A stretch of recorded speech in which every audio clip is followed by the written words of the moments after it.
Well, the generational pitching matchup on Thursday night at Tennessee and LSU sort of went the way we expected it to, Johnny. It was a close game, but Dollander didn't really hold up his end of the bargain, so to speak. Paul Skenes was fantastic. Welcome back. This is College Baseball Done Better on the Better Sports Network. I'm Greg Larnerd, along with my co-host, the betting guru of college baseball. Do they have a specific nickname for you at this point, Johnny VTV?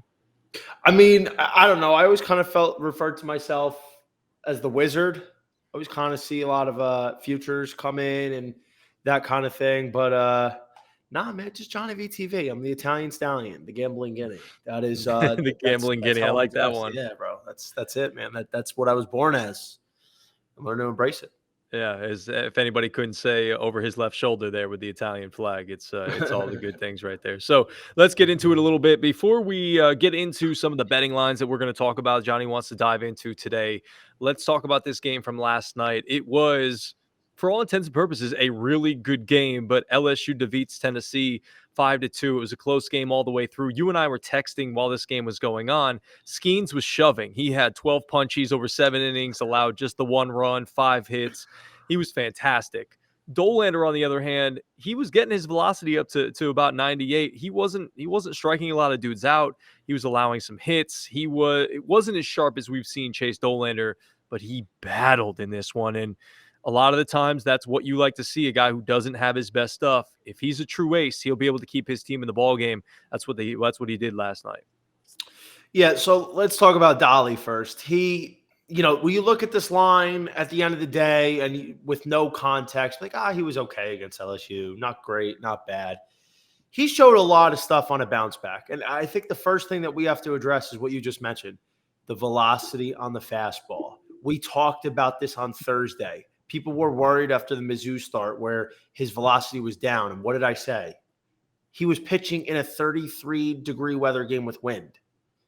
Let's take it easy. Let's wait to get back to mid-April before we start panicking on his velocity. Didn't have to wait that long. He's sitting 96 to 98 a lot of the times last night. That velo is back. And guess what? It's only going to continue to increase. Again, once the weather is hot, it's going to increase. And he should be sitting 96 to 99. That's what it is. So that was very encouraging to see. He threw the slider a lot more, which I liked. I still think he didn't throw it as much as he should have. Again, the common theme with him this year is getting in trouble early in the first inning primarily. And it looked like it was headed that way. It was first and second, nobody out with Dylan Cruz, probably the MLB draft's #1 overall pick in July. Gets out of the inning unscathed. He skated through a couple jams, and you know what? He didn't have 8-9 strikeouts like I thought he might. He only settled with 3. He didn't get his first strikeout till like the 3rd inning. But this guy, like you said, he battled. And you know what? Against the best team in the country, that's what scouts want to see. This guy didn't have his best stuff, but he still battled. He kept his team in a position to win. And that is more impressive sometimes than going out there going 7 innings, 1 run, 10 strikeouts against a team like the LSU Tigers. So I'm very proud of what I saw from him. His stuff wasn't on point in terms of location. I still think he could have did a little bit better, getting the slider with a little bit more drop to it. But I think that, again, will come around. I would have liked to see the changeup a little bit more. But, I'm not going to crucify him. I think he was overall a solid start. And, obviously the one mistake was he gets a lead in the top of the 5th and bottom of the 5th. He hangs a letter high fastball to Gavin Dugas. He sends it over the wall. So that was really, a gut punch for him. But I think here, Tennessee kind of did what I expected, right? It was going to be a close game down to the wire decided by the bullpens. And, honestly, LSU was at a disadvantage, weren't they? If it wasn't for Seth Halverson in the bottom of the 8th dropping the inning ending out on a routine ground ball, LSU is not going to score 3 runs. And then we're going to the top of the 9th, tied 2-2. And that's when it becomes dangerous. So this 5-2 score is really, it's a lot bigger than it even should be. And that's not even big at all. But Paul Skenes, man, this guy, we're running out of things to say. Sitting 99 to 102, really good slider, good changeup. This guy looks so good. And I'm not even kidding. I think when he gets drafted this year within the top 2 or top 3, maybe even 1 overall, if he keeps this up, he might play summer ball and he might be on the opening day roster in 2024. I think this kid might be so good that he skips the minor leagues. And if he's not on the opening day roster in 24, maybe they give him a few starts in the minors. And once he mows those guys down, he's going to be up by the end of April. I mean, this is really what it might be coming to with him. He just looks unbelievable. And you know what the funny thing is? It's weird to say this. Skenes kind of wasn't even as sharp as he's been. And you look at his line, you're like, what are you talking about? He scattered 5 hits. He worked a lot of deep counts. He got away with a couple borderline pitches that might have been ball 4s instead of strikeouts. But you would never know by the line that you're looking at. So, Paul Skenes, in one of his worst starts of the season, still goes 7 innings, 1 run, 12 strikeouts, only walks 1. So this kid right now is just pitching on another dimension. Yeah, he certainly is. It was a fun matchup to watch. Would have loved to see Dollander sort of have more classic Dollander vintage stuff, but to what you said about him battling, and you always throw around the comp, and I threw around the comp last year when I watched him of Jacob deGrom, and I've talked about it many times that it just reminded me so much of a Jacob deGrom start in Game 5 of the 2015 NLDS. I think it was the DS, and he didn't have his best stuff there, and he allowed base runners. He didn't have a ton of strikeouts. He had a couple of walks. He wasn't super sharp, but he's able to battle through and find his way, and that's exactly what Dollander did last night. So both showed out well. One obviously is going to look better than the other, and I feel bad for Halvey because, I mean, he was out of that inning, and all he has to do is catch the baseball. And then Christian Moore, all he has to do is just make the routine play to throw it to first instead of try to tag Cade Beloso. But, those things, the fielding mistakes are going to come back to bite you in a big game like that. And a good team like LSU is going to crush you when you give them an opening there. And it's exactly what happened. But let's talk about this game coming up tonight. Another good pitching matchup. Ty Floyd is going to take the bump for LSU against Chase Burns. Let's talk about it from a pitching standpoint. Let's talk about it from a betting perspective. Johnny, what do you like about this game, and what do you think about this pitching matchup? Because I was looking into this one as well. Ty Floyd might not be Paul Skenes, but he's still pretty damn good in his own right. Yeah, so I think ultimately here, the cap, again, on Thursday, we keep referring to it. LSU takes Game 1 in very close fashion. Low scoring. Check. Tennessee comes back to win the series. They win Games 2 and 3. Ty Floyd, Thatcher Hurd, I like them. I think they're good pitchers. Thatcher Hurd is a top 5 prospect for me in 2024. If he keeps developing the way he should and the way he is, especially, under Wes Johnson's tutelage. LSU's program is so elite. They convinced Wes Johnson to leave the Minnesota Twins in the middle of the season in 2022 to come join their program. That's who he has surrounding him. And I think it's only going to continue to get better. It's going to be another 2 tight contests, I think, this week. I think what we saw last night is kind of a precursor to the next 2 games. But I got to give the edge to Chase Burns. Chase Burns today against Ty Floyd, who, Ty Floyd is good. He's a strong starter, but he just doesn't have the upside, in my opinion, that Chase Burns does. And, the sad thing was last week against Texas A&M, Burns was mowing him down. He was in complete control. He looked as good as we've seen him in maybe ever through like the first 5 innings.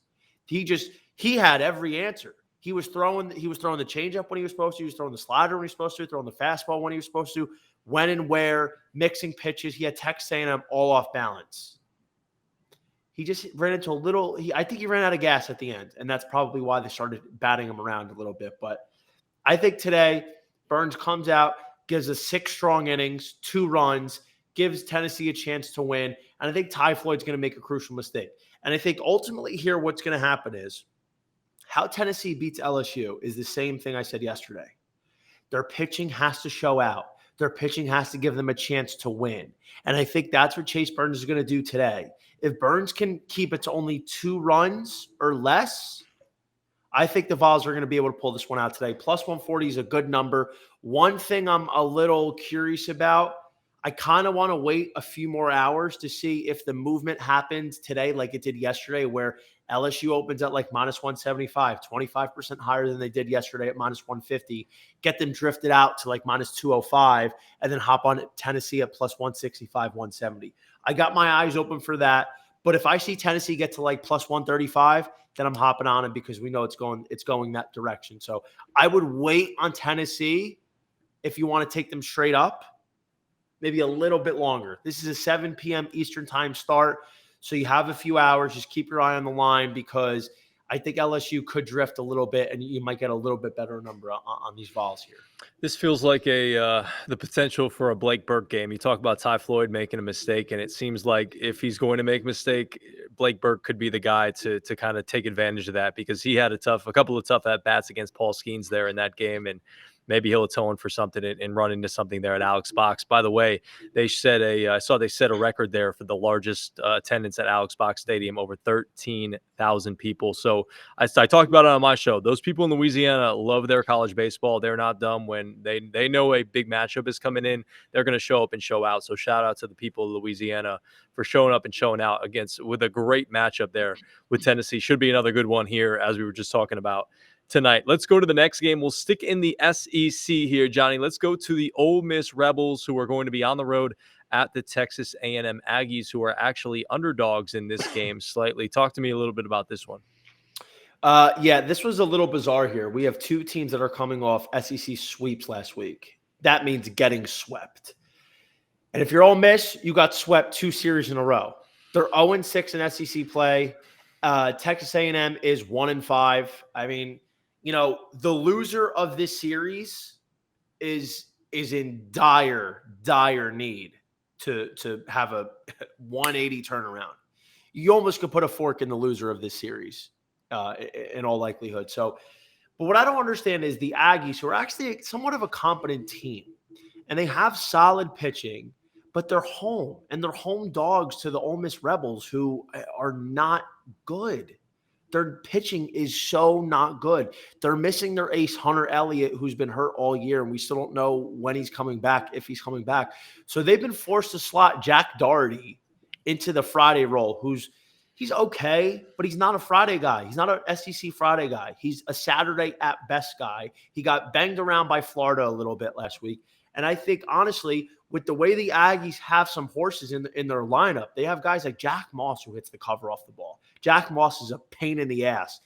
Tennessee couldn't get him out last week. Every single time, whenever he did get out, he was hitting absolute ropes, hard contact. I think he's going to be the difference today. You're giving me the opportunity to take A&M at plus 125 at home with the better pitcher and Nathan Detmer on the mound. Detmer had a really solid start against LSU a couple weeks ago, 6 innings, 4 runs, number 1 team in the country. The next week he turns around, has to go against Tennessee. No easy feat. Detmer is a very solid pitcher. He's got first-round talent in him.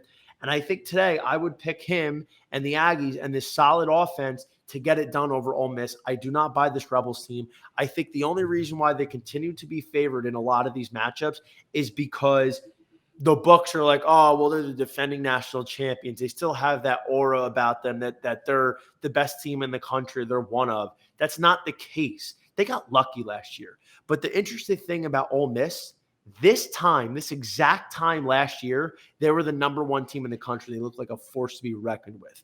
It's the same weekend Tennessee went down there and took their soul, and it took them the whole season to find it again. That's not going to happen twice in a row. Ole Miss is just not that team. They have a solid offense with some good pieces, but that pitching is a real question mark, and I think Jack Moss, Austin Boast, Hunter Haas take advantage today. Texas A&M on the money line. That's the spot. Yeah, those the home dog. I like that pick there as well. The Aggies are not as bad as they've been playing, and again, they're at home, get a little home cooking, and I like what you said there about the Ole Miss Rebels, just kind of living off of last year's success and just not the same. Let's continue to roll on. Again, Greg Larnerd and Johnny VTV hanging with you here on College Baseball Done Better.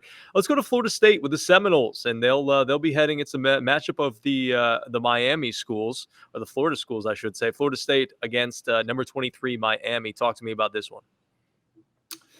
Yeah, I don't know what's going on with Florida State. They came out of the gate hot to start the year, and They quickly dropped in the futures market in price, and it was aggressive, and it happened almost overnight. And I just think it was too much. I think they flamed out. I think they're starting to settle back down to earth here.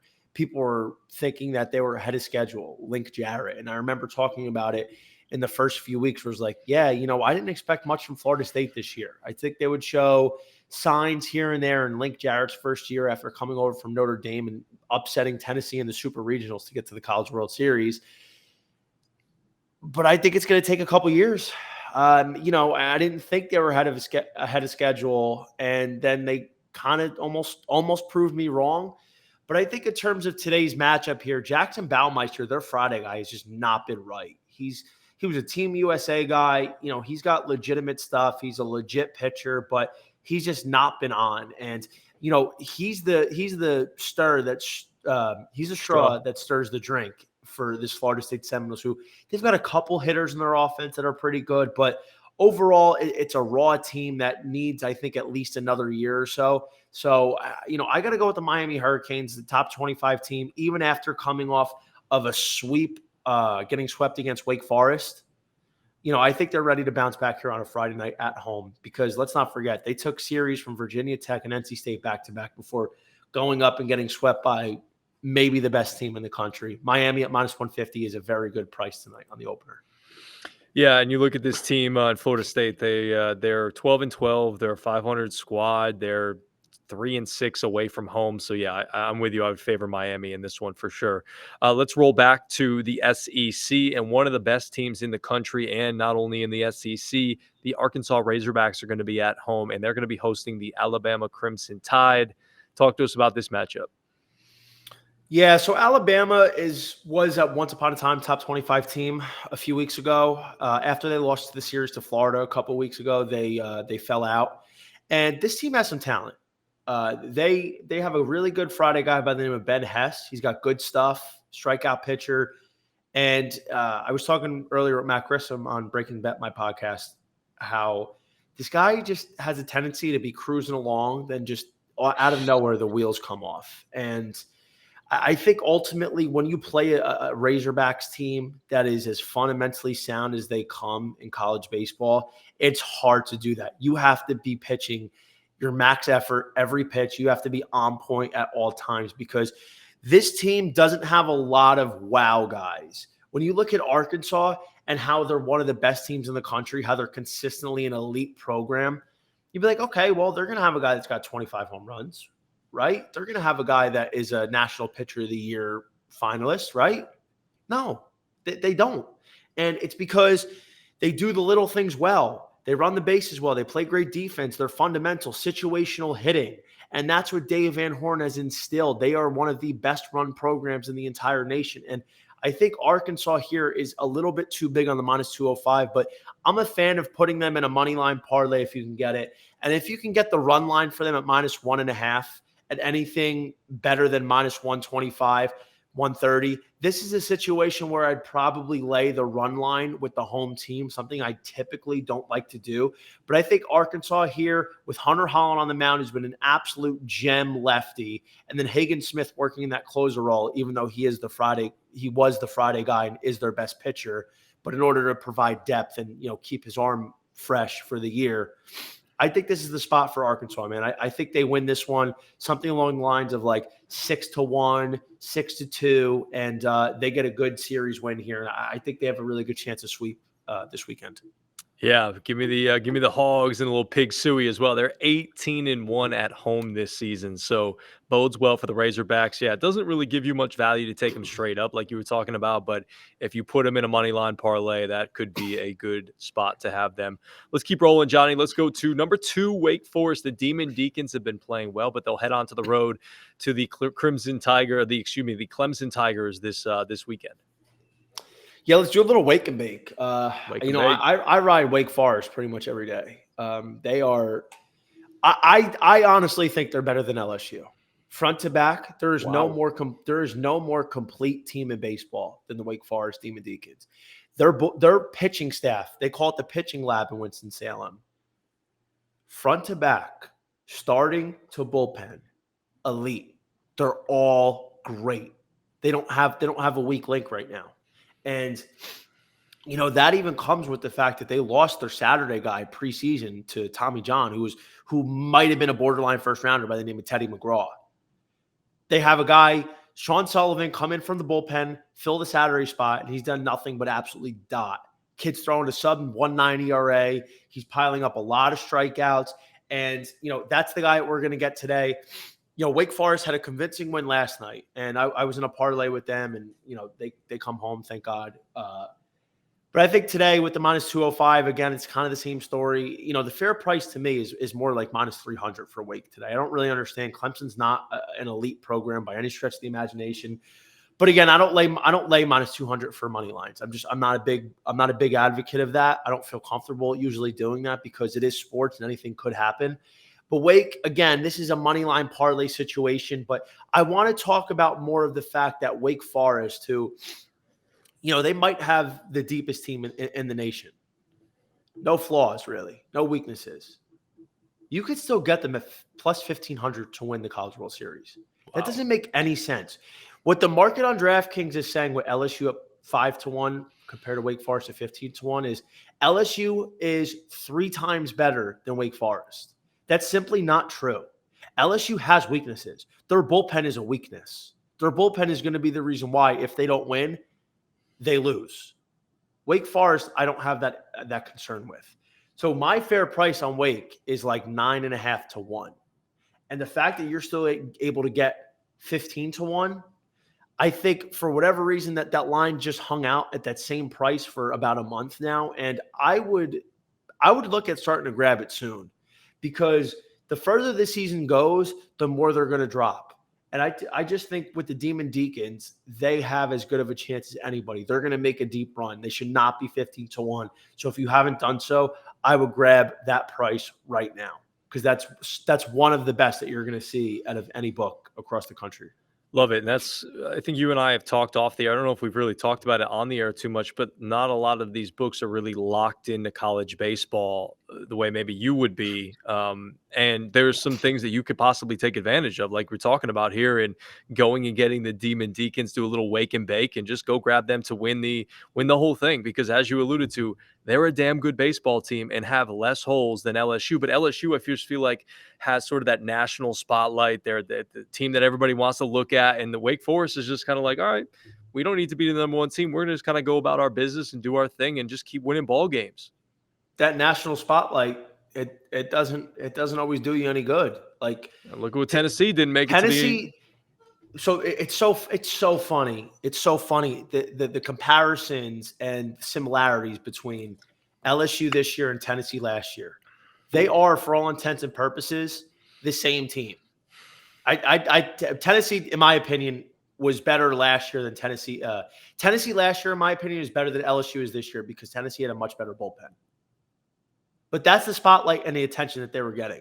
Yeah. It's great. Yeah, you win over 50 games. You're the number one seed. You have all the expectations. You've been dominating the market from start to finish, from wire to wire.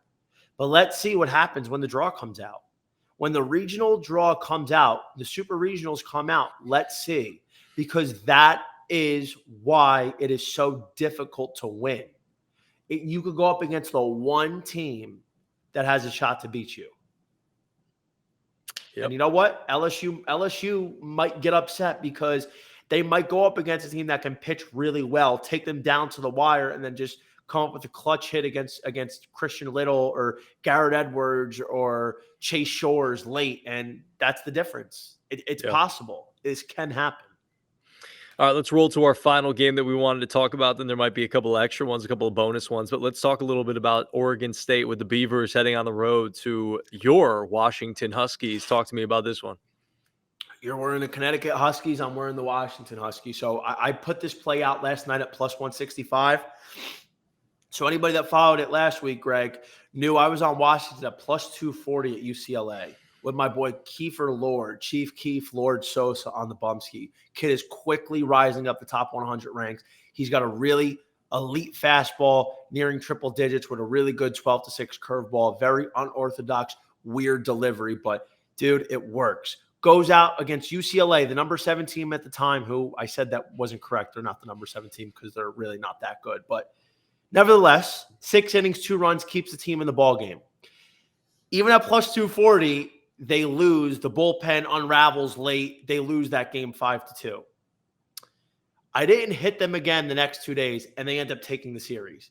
That really pissed me off. And like I talked about how I think Washington's capable of taking the series, and that was really that hurt me. That hurt me. But today against Oregon State, they have to make it up to me. They owe me. I grabbed it at plus 165. As you can see, it's already down to plus 145 after I gave it out. Kiefer Lord is going against Trent Sellers, most likely. That is the projected pitching matchup. Sellers has been pretty good heading up this rotation after Cooper Jerpy got drafted number 22nd overall to the St. Louis Cardinals. Strikeout pitcher, but little bit of struggles lately, and this Oregon State Beavers lineup is nothing to fear. They lost their power last year with their main superstar, Jacob Melton, who got drafted to the Astros along with Drew Gilbert. Kiefer Lord, I think, could come down and have a great performance like he did last week and keep this thing going. And Washington is live here to steal one at home at a big plus money price. And when I got it at plus 165, this is my favorite upset play of the day, along with the Tennessee Volunteers. I think the Huskies could take the series, and I think they should take tonight to start it off for sure. I'm going with Kiefer Lord. He owes me. This team is going to get back and give me that plus money winner at home that I've been looking for. Let's go. Would you dabble and put the Huskies and the Vols in a 2-team parlay there, money line? They are. I have one like fun parlay, like a 7-teamer, just like, just like take a shot. It's a little something fun. It was a really good profitable day yesterday. So it's like, what, let's do it. So Washington and Tennessee are both in there. And so what I'm hoping for is all the early legs look good, and then Washington maybe gets a little bit more love, and that number shrinks even more. And then maybe look to try and do not a hedge, maybe a middle. But the problem is you can't live bet, and you can't really take any alt run lines or anything like that. So unfortunately, I might be stuck with it. But I'm excited here because I think Washington's going to steal this one tonight. Love it. Are there any, before we wrap this up, are there any other games that kind of standing out to you that you wanted to mention? Yes. So I wanted to talk real quick about Texas and Oklahoma State. For whatever reason, the Texas Longhorns decided to throw their Friday guy on in the midweek, which is like unheard of because they wanted to beat Texas A&M. So Lucas Gordon threw about 50 pitches in the middle of the week, and he's making a start today. They said he's fine. They said he's going to go. He's ready to roll against an Oklahoma State team who is good, but they're very up and down. The Longhorns have come out of nowhere. They were brutal. And they've won like 16 in a row. So now here's the way I'm thinking about it. You can find Texas at even money as an underdog. I like Lucas Gordon and the Longhorns today. But then tomorrow, with Oklahoma State throwing their best pitcher, Warren Watts-Brown, transferred from Long Beach State, I like the Cowboys tomorrow. So I go Texas today, OK State tomorrow, and that's how I would play it this week. And then I'd probably just punt Sunday. Okay. Well, there you have it. Jump in on some of those bets, and hopefully you have a profitable weekend. And we've got the Final Four, like we were talking about, with the UConn Huskies going tomorrow, and FAU and Miami and San Diego State and all that good stuff on the college hardwood. But we are focused on the college diamond here on College Baseball Done Bettor. Again, I'm Greg Larnerd. He is Johnny VTV. You see the @ there. Follow him up on Twitter. Follow me up on Twitter and Instagram and all that good stuff.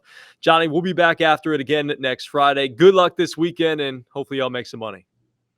All right, buddy. Thank you. And yet again, I just have to throw this out there. The hair is just looking immaculate. So I woke up like this today. I threw some water in it. I can't even say, hey, a fresh shower like we did yesterday, but I appreciate the compliment. You know what I feel like you would like? I feel like you'd like some coconut oil in your hair. I feel like I used to put coconut oil in my hair, and it's all well and good until you accidentally do this and your hand gets all greasy. But that really makes your hair shine, nice, healthy scalp. I could see Greg with a nice, slick back coconut oil hair with the nice sunglasses like Al Pacino from Donnie Brasco with a nice suit with the beard. Like, dude, you'd be looking like Bradley Cooper and War Dogs, bro. Hey, that's an elite look. That That's an wouldn't be a bad elite thing. look. You know what we're going for? We're actually going for Chris Evans in Captain America and Infinity War. That's what I'm going That's not for bad. right now. Chris Evans is he's a stud. Looks He like is. a bro, and He he's is. Captain America. So Can't beat that. I got the red, white, and blue on today, so we're rocking and rolling with it. Johnny VTV, have a great weekend, buddy. We'll talk to you next week.